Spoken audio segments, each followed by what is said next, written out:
Welcome into BOA Banter, the post-game 4 edition. The Edmonton Oilers won both of their games at home and now hold a commanding 3-1 series lead against the Calgary Flames. Printzy is back this time. Printzy of FlamesNation. He's our Flames fan. He didn't show up for our last episode after the Oilers won Game 3. Printzy, what happened? Where were you? Oh boys, it's my apologies. I heard about it on Twitter. Trust me, man. The fans were all over me for missing BOA Banter. So we must be doing something right. Yeah, then, a show that's 2 episodes old. They're like, how dare you not attend a thing that doesn't exist? I had a life to lead. I know, it's true, man. But boys, I've been on just an absolute world tour. Bender, whatever you want to call it, since Game 2. I've been going into suites and going to games and going to the mosque. It was wild. But for anybody listening out there that doesn't know, but some of the FlamesNation fans that do follow, they're aware that I part-time do work for the Missing Curfew podcast with Scotty Upshaw and Shane O'Brien. So I do a little bit of social media for them. Sometimes I hop on the pod. And these guys decided to come to Alberta super late, like right before Game 2. They kind of gave me no notice. So they show up. We have a night in Calgary. I'm hungover for the first episode of BOA Banter, and it kind of spirals from there. And we're set up to do a live show at the Moss Pit. If anybody's seen my pictures and stuff on FlamesNation, there's a big legendary photo. The crowd was just huge, orange. Honest, thank you, man. Thank you. And to be perfectly honest, no, I didn't get any shit from Oiler fans, most likely because I was with Missing Curfew. But it just looked like an absolute time in there. It was awesome. We got to see lots of cool people. So, to my knowledge, I've been given a ticket in the stands at Rogers Place for Game 3. So I'm thinking in my head, I got to represent FlamesNation. I got to wear my Flames stuff. You know, it's good content. You know, and at the end of the day, I need to represent my team. So I'm walking to the door. I go to the will call to get my tickets, and they hand me a media pass. And I'm thinking, what? How come I got a media pass? So I guess I got bumped for a family member or something like that. So I'm like, okay, whatever. I'll go up to the media box. So I met with Avery. Shout out to Avery. Anybody that knows Avery in Edmonton. I love Avery, friend of the show. Yeah. Avery found me and took me up to the media suite because I had no idea where I was going. And the elevator doors open and the usher sees me and she kind of looks me up and down and she goes, yeah, you might get kicked out with that. I'm like, the Flames thing? And I think she's bright red hoodie. You look like a fucking Christmas ornament. I know, I'm wearing it right now, and it's just, yeah, I stick out like a sore thumb. I couldn't even walk. It pains me to say it, and I'll regret saying it, but it is a very nice hoodie. Thank you. The bright red. It's misplaced, but it's nice. Go on. I wanted to wear FlamesNation stuff, but FlamesNation fans, it's coming. The stuff is coming. It just depends on what we're going to end up doing in the series, which we'll talk about. But to finish this off, I went up to the media suite, and sure enough, Bob Stauffer sees me, and he just gives me the biggest glare, biggest stink eye, and then points at me and goes, get over here. So I get over there, and he goes, what are you doing wearing that Flames hoodie up here? Just starts ripping into me, and I'm like, oh, God, not Bob Stauffer. And sure enough, he's just like, oh, he sees my hat and he realizes I'm with Missing Curfew. And I kind of explain the situation. He starts just howling and just laughing, throws his headphones on. He's like, just go to the end. So I'm walking past this media guy, that media guy, and they're all just staring at me because I'm wearing my Flames hoodie. And sure enough, I walk past our guy, Frank Starabelli. He gets up and just starts laughing at me. And I'm like, oh my God, I cannot be in here. Because in the media suite, to the fans that don't know this, I don't think this is the rule in Calgary because they don't give a fuck, but you cannot wear either Flames or Oilers. You can't support a team up there. You can't do any of that kind of stuff. So I'm sitting there cross-armed trying to hide my Flames, my Flames the shit out of me. Stuart Skinner walks by. He looks me up and down. I'm just like, oh my God, I don't belong here. So sure enough, I got red flagged.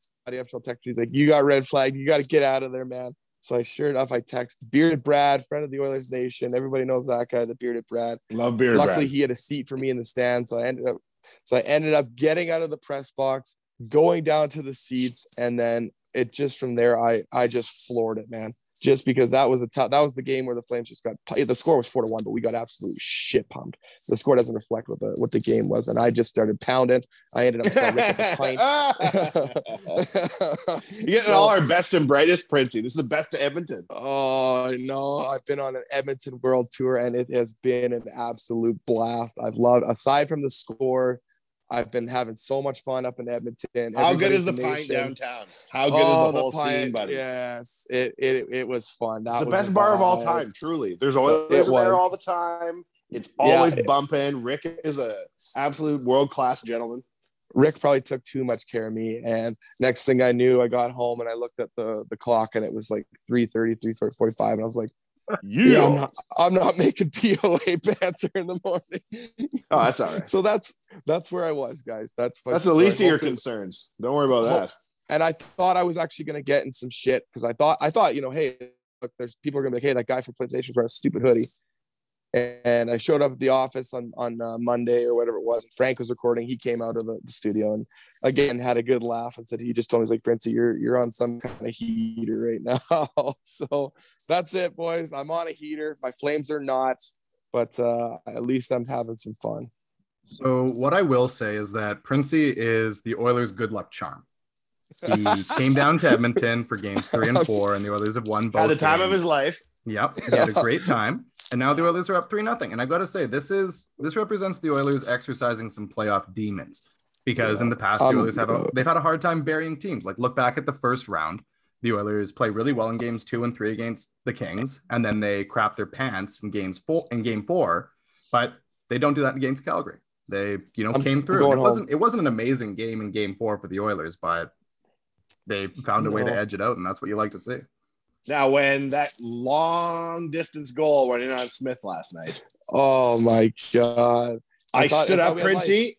I stood up and I took a stand on behalf of the universe. And I went, oh no, you fucking don't. And then I kicked a basket of kids' toys across the room. This is not our Tommy Salo international hockey moment where he takes a fucking clapper off the bean and it goes in and then he rips a hole in the universe. Not today, motherfucker. Pow!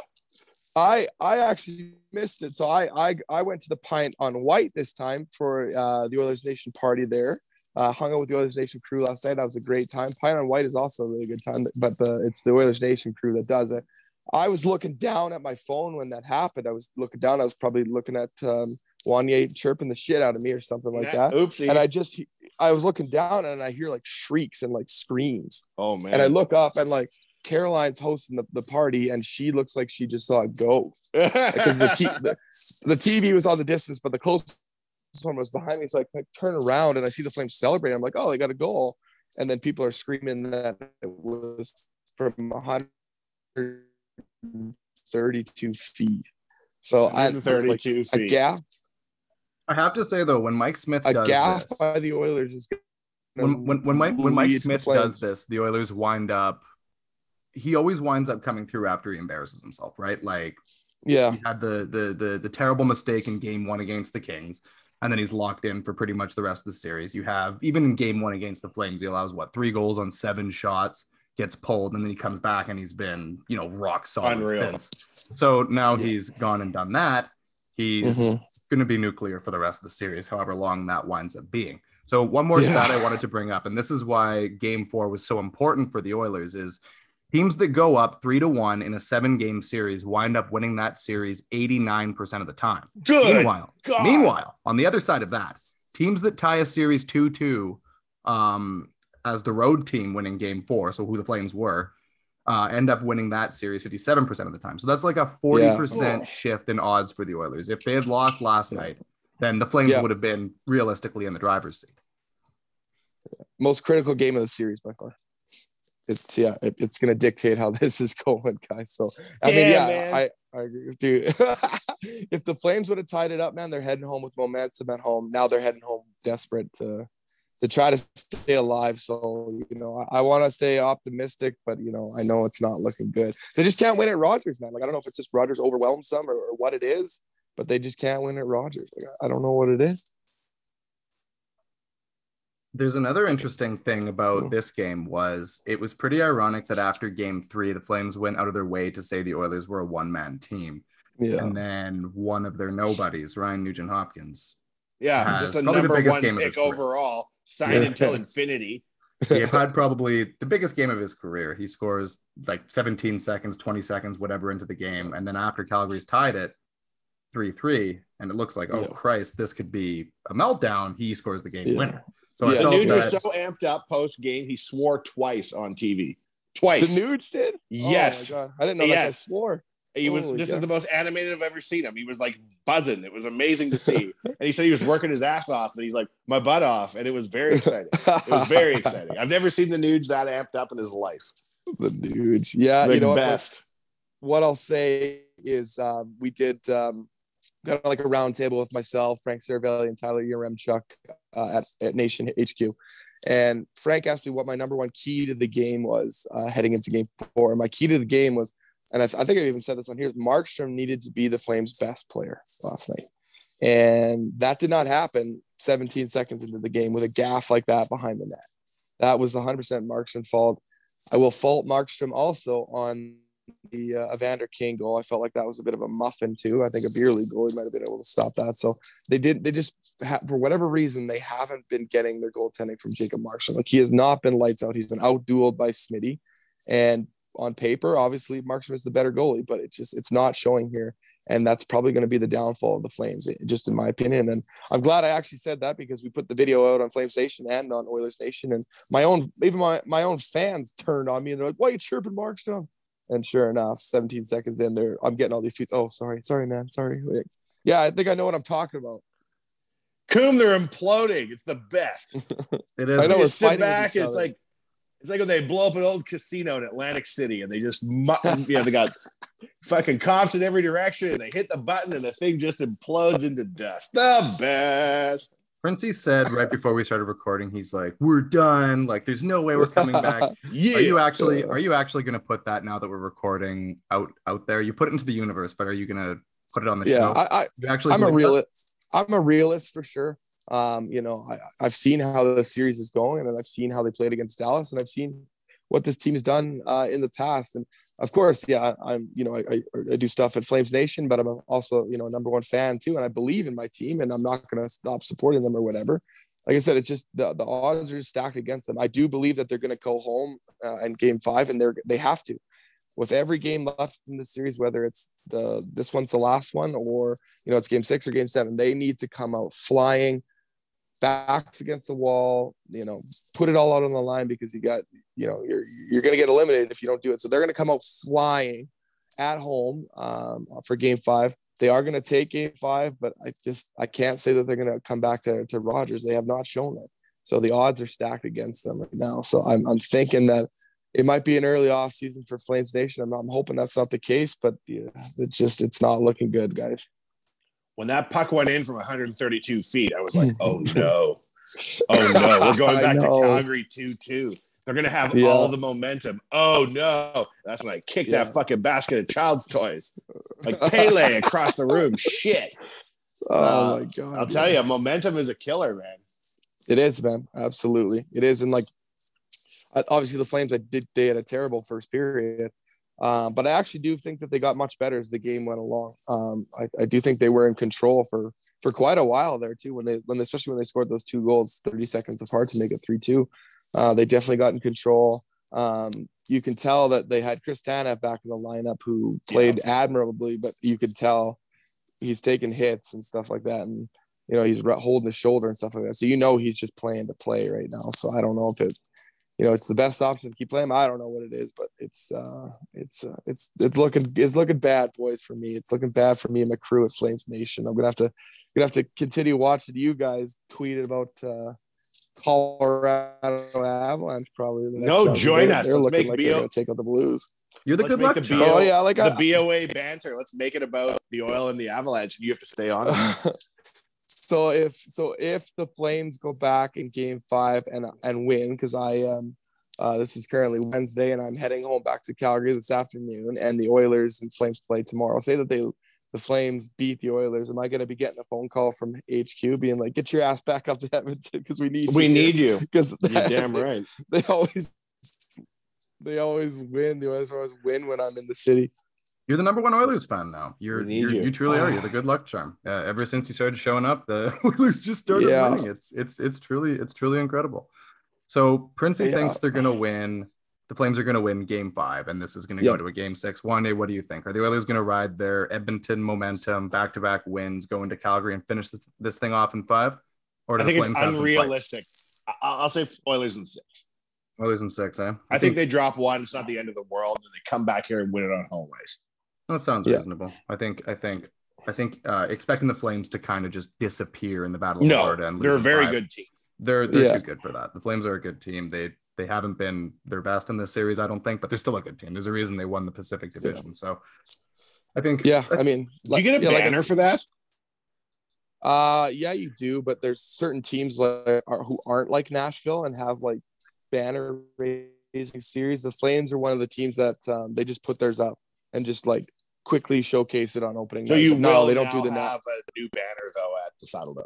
Yeah, there'll be a new banner. Damn, but they're not gonna do the Nashville thing where they put the lights out and like put the spotlight on it and watch it go up, because we have the 91-92, right? We have the 91-92 banner up, and then a long stretch, and then the random 2006 Western Conference champion banner. Yeah, but they're Cinderella team, right? So they won nothing going in; they just went deep. Yeah, and then nothing since then either. Yeah. So I look at a banner going up. We had to put a Garth Brooks banner up just to show the world we knew how to raise something.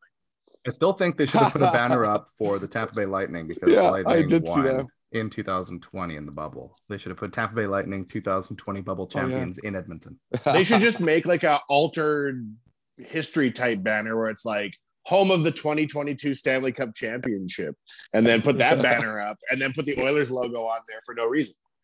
And it kind of looks like a cup banner. Fuck. It kind of just tricks people. Well, Printzy, you've lived a good life, buddy. You Calgary, come up here, you've done it right. I commend you. Yeah, no, I have, man. It's been for the fans out there who kind of realize that it's Flames Nation versus Oilers Nation. I've been hanging out with the Oilers Nation crew for the past 3-4 days here or whatever, and it's been an absolute blast to hang out with these guys. It's been fun. It was cool to see the party on the pint. It's really cool to see what Oilers Nation has actually built up. To have these parties at the pint and stuff, and have people show up like that. And, you know, to the Flames fans that are listening, that's what we're trying to do at Flames Nation. Unfortunately, I got kind of thrown into the fire like Daryl Sutter last year. I didn't get an off season or a training camp. So I'm thinking about some cool stuff with Flames Nation, and have a lot of fun with it going into next year. So I know fans are probably going to be like, I'm trying to hate this guy, but he's making me like you, he's making me like him. But that's just who I am, guys. You're a likable guy. I honestly can find no fault with you other than what team you like. You stood your ground to Stauffer. I respect that. You held your ground to the pint. I respect that. I kind of did, yeah. I could ask Rick. All right. Well, that's what we like to hear. That's the good stuff. So we will be back on Friday, because the game is on Thursday. So we'll be back on Friday. Correct. To discuss perhaps the Oilers winning the series, perhaps the Flames putting some life in the series. But we'll be back. Printzy will be back to talk about his escapades. Wanye will be back to talk about his things, and I'll be back to be the objective man in the middle. His things. That's high praise. High praise. Best wishes. Safe travels. Yeah.